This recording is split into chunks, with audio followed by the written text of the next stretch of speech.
ফাইজা ফারাক্তা জীবন চিল্লা। কোরআন কয় ফাইজা ফারাক্তা জীবন চিল্লা না, মাঝে মাঝে ভারী গোয়া লাগবে, নিজের চিল্লা দাও। একা একা আল্লাহর সাথে কথা কওয়াইলা রাব্বিকা ফারহাব, সেখানে আর কেউ থাকবে না, তুমি আরাম। তো একা একা কথা বলার দ্বারা মহাব্বত বাড়ে।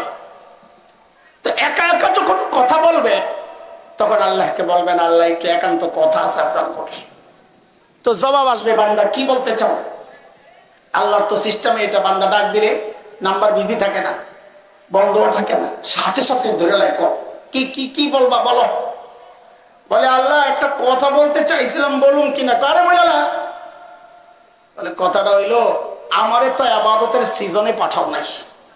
বলে ইবাদতের সিজন আবার কোনটা রে? ওই যে নবীরে দেখে দেখে যারা ইবাদত করছে, ওটা হইলো ইবাদতের আমল, তো খাটে একদম ফ্রেশ। কিন্তু আমারে তো পাঠাইছো অফ সিজন, ফেতনার জমানা, শেষ জমানা। এটা কোন সিজন? Off season. আমারে পাঠাইছো অফ সিজনে। কত কি হয়েছে বলেলা, আমি তো জানি কোন সিজনে পাঠাইছি তোরে। যেহেতু অফ সিজনে পাঠাইছো আল্লাহ, দুনিয়ার সিস্টেম দেখছি অফ সিজনের জিনিস হয় ভেজাল, আমার আমলও একটু ভেজাল হইলেও হইতে পারে, কিন্তু দুনিয়ার সিস্টেম হইলো ওই ভেজাল জিনিসের রেট থাকে বেশি। আমিও চাই আমার আমল ভেজাল হইলেও যেহেতু অফ সিজনে পাঠাইছেন রেটটা একটু বাড়াইয়া দিবেন। মাঝখানে গন্ডগোল করে আমার সেই মাঝখানে সুন্দর কথাটা দিল শেষ করে। আল্লাহ আচ্ছা, চেষ্টা হয়তো করতেছে, বসে নাই হয়তো। আল্লাহ সহজ করে দেন। হুজুর আসার আগে আগে যেন সহজ হয়ে যায়। আমার চুল কাটটা তুই চুল কাটা শিখ, অসুবিধা নাই, কিন্তু হুজুর আটলে কাটিং ঠিক মতন করতে, ঠিক আছে না? যারা ছোটকালে আমরা দেখছি যারা মাথা ছাড়তো তাই করে কইতো পরে চাচ্ছিস, আমি একটু কেজি দিয়ে কেটে লইতো, আমি একটু কাটা শিখো, তারপরে চালা। তো তুইও হন আমার কাটটা যা ঠিক করার করে না, হুজুর আইলে যেন আর কোনো লাড়ালাড়ি না পড়ে। তো বলেন আমাদের আমল কাদের সাথে মিলাবো? আবার কথায় যুক্ত হই, কাদের সাথে? সাহাবীদের সাথে। সাহাবায়ে কেরাম আখিরাতের জন্য কতটা বেকুল থাকতেন। দুইজন বড় সাহাবীর কথা আপনাদেরকে শোনাই। কতটা বেকুল থাকতেন তারা আখিরাতের চিন্তায়। আরে এটাই তো সুন্নাহ, সাহাবীদের সুন্নাহ। আশিক রাসূল তুমি বলো, আশিক রাসূল মানে কি? মানে হচ্ছে সাহাবারা প্রত্যেকটা কাজ করার সময় চিন্তা করতেন এই কাজটা আমার নবী কিভাবে করেছে। এটা হচ্ছে আশিক রাসূল। চলো দেখো কি করছে। একদিন হযরত ওমর রাদিয়াল্লাহু আনহু আসছেন সাইয়েদনা আবু বকরের কাছে রাদিয়াল্লাহু আনহু। এসে বলে কি জানেন দোস্ত, আপনার সাথে একটা লেনদেন করব, লেনদেন। তা আবু বকর বলে কি লেনদেন করবেন বললেন? বলে দোস্ত আমার জিন্দেগীর সমস্ত আমল যা করছি জীবনে সব আপনারে দিয়ে দিতে চাই। আবু বকর পড়ছেন ভালো চিন্তায়, ওমর এত ভালো মানুষ, সারা জিন্দেগি আমার সাথে আমল নিয়ে করলো প্রতিযোগিতা, এখন বলে সব দিয়ে দিব, নাহলে এখানে কোনো গোমরাস। সাইয়েদনা আবু বকর মানুষ সরল সোজা ছিলেন, কিন্তু বোকা তো ছিলেন না। বলে বোকা ছিলেন? যার সিনায় আসমানি আলেম থাকে সে বোকা হয় না। আবু বকরের এই রুহানি সন্তান ওলামারা, আপনারা অনেকে মনে করেন হুজুরা কিচ্ছু বুঝে না, না না, সরল সোজা। সাইয়েদনা আবু বকরও কি ছিলেন? সরল সোজা ছিলেন, কিন্তু মানুষ ছিলেন দারুণ বিচক্ষণ।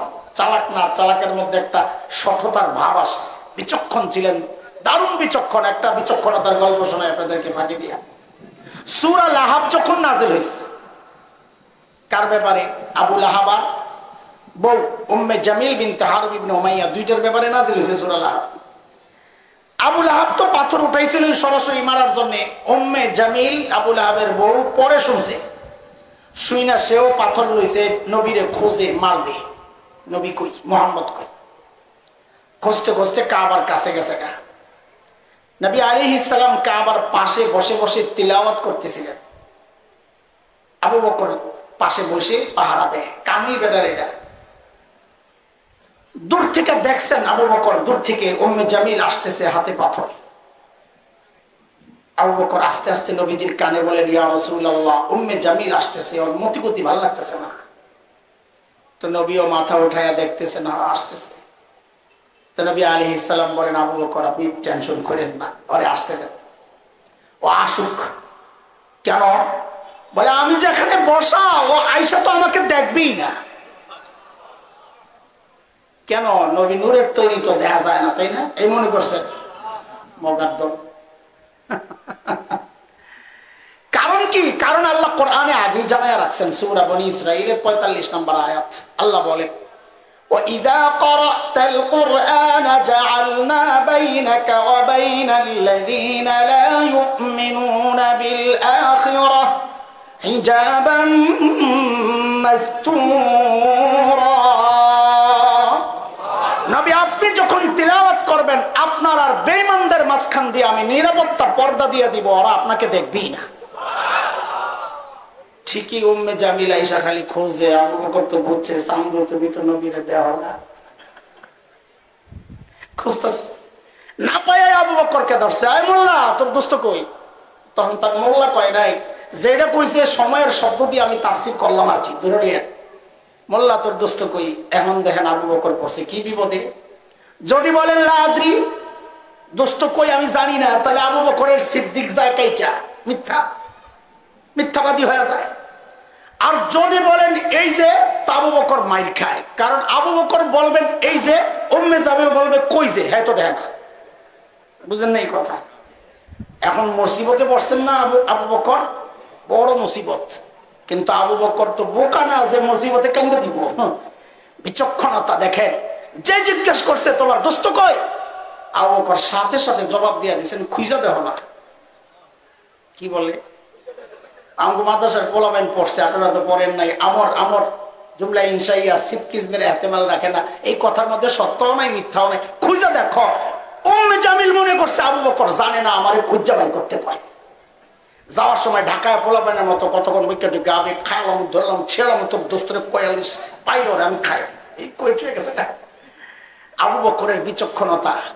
আয়ে হিজরতের সময় নবী আর আবু বকর যাচ্ছেন মদিনার দিকে, সাথে আমের ফুহাইরি আজাদকৃত গোলাম হযরত আবু বকরের।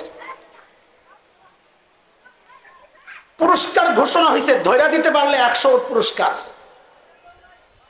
খবরটা এত দূর পর্যন্ত ছড়ায় গেছে, যারা নবীও চিনত না, আবু বকরও চিনত না, তারাও খুঁজে যদি লাগিয়া যায়। এমন এক জায়গায় ধরা পড়ছে যারা নবীও চেনে না, আবু বকরও চেনে না। ওই সময় সাইয়েদনা আবু বকর সামনে, নবী পেছনে। ওরা দুইজনে যে দেখছে মক্কার দিক থেকে আসতেছে, বুঝছে যে এরাই হইব। যাই আবু বকরের ধৈরাই জিজ্ঞেস করতেছে, মাম্মা আখ, তোমার সাথের এই লোকটা কে? মানে এই লোক যদি আবু বকর হয় তাহলে তুমি মুহাম্মদ, আর ওই লোক যদি মুহাম্মদ হয় তুমি আবু বকর, হিসাবে একটা। তো জিজ্ঞেস করে মাম্মা আখ, সাথের লোককে।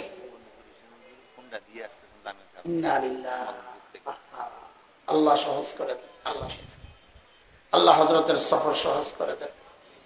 আপনাদের জন্য হুজুর গাড়ি ছেড়ে দিয়া হুন্ডা নিয়ে আসতেছেন, এত জ্যাম রাস্তায়। আমরা তো বাচ্চি এক সিফা দিয়া বাইরে ঢুকাই দিছি, আমরা ভাই এই সিফা দিয়া ঢুকা যান, সিফা দিয়া ঢুকা খালি বকতাছি যে এই ভাঙ্গা রাস্তা দিয়ে আমারে আনলো। এতক্ষণ পর্যন্ত বকা চালু আছিল মনে মনে, এই মাত্র শেষ হয়েছে। জাযাকুমুল্লাহু খায়রা। আবু বকর ধরে জিজ্ঞেস করতেছেন, মাম্মা আখ, আপনার সাথের এই লোককে। চিন্তা করেন কি বিপদ। আবু বকর যদি বলেন লা আরিফুহু, আমি এই বেটারে চিনি না, তো আবু বকরের সিদ্দিক কাটা যায়, আবু বকর মিথ্যাবাদী হন, তাই না? আর যদি বলেন হাজা নবিয়ুনা, তিনি আমাদের নবী, তো নবী কাটা যান। আবু বকর মানুষ বোকা ছিলেন না, মনে আসেনি, ওইটা শোনাইতেছি। আবু বকর আস্তে করে কি বললেন, আস্তে করে জবাব দিয়ে দিচ্ছেন, হাজার রাজুল ইয়াহদিনি, এই লোকটা আমারে রাস্তা দেখায় আছে। আরে আল্লাহর উপর তো বলছেন, হয়তো না বুঝাই। ও পাবলিক মনে করছে আবু বকর রাস্তা চিনে না, নবী পেছন থেকে গাইড করতেছে, ডাইনে বামে সোজা, ডাইনে বামে সোজা। আবু বকরের নিয়ত কিন্তু ওইটা ছিল না, শব্দ একটা গোপন করছেন। কি সেটা? হাজার রাজুল ইয়াহদিনি ইলাল জান্নাহ, এই লোকটা আমারে জান্নাতের রাস্তা দেখায় আছে। কথা কি সত্য না মিথ্যা? বাইচা গেছে কিসের কারণে? আবু বকরের বিচক্ষণতার কারণে। আরে অনেকে মৌলবীদেরকে মনে করে বোকা। হযরত কাসেম নানুতুবি রহমতুল্লাহ আলাইহি সাদাসিধা মানুষ। পুরা হিন্দুস্তান ব্রিটিশ বিরোধী আন্দোলনের সিপাহ সালার উঠে বসে সবাই ইংরেজরা পরোয়ানা জারি করছে, কি গ্রেফতার, ওলামাদেরকে ধরে ধরে ঝুলায়, শুয়োরের চামড়ার ভিতরে ঢুকাইয়া সেলাই করে আগুনের মধ্যে ছেড়ে দেয়, এইভাবে মারছে ওলামাদের। কাসেম নানুতুবিকে সবাই পরামর্শ দিয়েছে, হুজুর একটু লুকায়া থাকেন, একটু আত্মগোপনে যান, যায় না আল্লাহ বান্দা। বহু কষ্ট করে মানুষে বুঝাইয়া ঢুকাইছিল এক জায়গায়, 3 দিন পরে আবার বাইরে হয়ে গেছে। আপনি বাইরে হয়ে গেলেন, কোন নবী আলাইহিস সালাম তো সাউর গুহায় 3 দিনের বেশি ছিলেন না, এই সুন্নাহ আমি অমান্য করতে পারুন না। আমাদের বড়রা সুন্নাহ তারা আশিক রাসূল কারে কয় যাও, লুকানোর ক্ষেত্রে দিন ঠিক রাখছে। ইংরেজরা টের পাইছে দারুল দেওবন্দ মাদ্রাসার পাশেই একটা মসজিদ আছে, ছাত্তা মসজিদ, হযরত ওই মসজিদে থাকতেন, যে কাসেম নানুতুবি ওই মসজিদে আছে। ইংরেজরা শুইনা তাদের দালাল শ্রেণী সহ চারদিক থেকে ঘেরাও করছে, কাসেম নানুতুবির ধরবে। ভিতরে ঢুইকা দেখে কি এক বেটা লুঙ্গি পরা গেঞ্জি পরা মসজিদ ঝাড়ু দেয়। তা এরা মনে করছে এটা তো কাসেম নানুতুবি হইতে পারে না, এত বড় নেতা। এরা মনে করছে পেটটা তো কমপক্ষে আমাকে দেওয়ানবাগি হুজুরের মতো হওয়া দরকার। এরা মনে করছে আল্লাহ বাঁচাইছে, ওই যুগে ফেসবুক আসিল না, থাকলে ওই দিন কাসেম নানুতুবি ধরা যেত। কারণ তোরা তো ফেসবুকে বরকতের নিয়তে মরাদের ছবিও দেশ, আমাদের বড়রা মরে যায় তারপরেও তোদের থেকে নিস্তার পায় না, একটা কাট এমনি এমনি এমনি ছবি তুলে উল্লার করে দিয়া দেয়, হযরতকে শেষ বিদায় দিয়ে আসলাম। কি মহব্বত, সুবহানাল্লাহ। আল্লাহ, ইংরেজরা ভিতরে ঢুকছে, ঢুইকা কাসেম নানুতুবিকে জিজ্ঞেস করছে, কাসেম নানুতুবি কাহা হ্যায়? কাকে বলেন, কাকে? কাসেম নানুতুবিকে জিজ্ঞেস করছে, কাসেম নানুতুবি কাহা হ্যায়? কাসেম নানুতুবি কি করছেন জানেন? যেই জায়গায় দাঁড়ায়া ছিলেন ওখান থেকে একটু আগে বাড়ছেন। তো আগের জায়গা ফাঁকা হয়েছে না, আগের জায়গাটা এখন খালি না, একটু আগে বাইরে এমন একটা ভাব লইছেন যে কথাটা বুঝতে একটু দেরি হয়েছে। কাহা কে বাত? কাসেম নানুতুবি? ও আচ্ছা, ও তো আবি ইহাঁ থে, ও তো একটু আগে এখানে ছিল। তো কথা তো মিথ্যা না, একটু আগে তো এখানে ছিল, এখন তো ওই জায়গায় গেছে। ইংরেজরা মনে করছে একটু আগে এখানে ছিল, এখন বুঝি পালায় গেছে। হাইরে বল মাস্টার ছুটে গেল।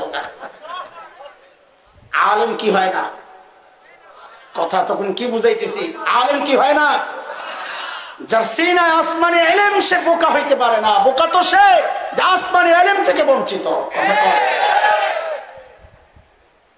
সাইয়েদনা ওমর যখন বললেন, আবু বকর আমার সারা জিন্দেগীর আমল আপনারে দিয়া দিতে চাই, হযরত আবু বকর আস্তে করে বললেন, দোস্ত বুঝলাম সব দিয়া দিবেন, একটু বলেন না আমার কি দেওয়া লাগবে?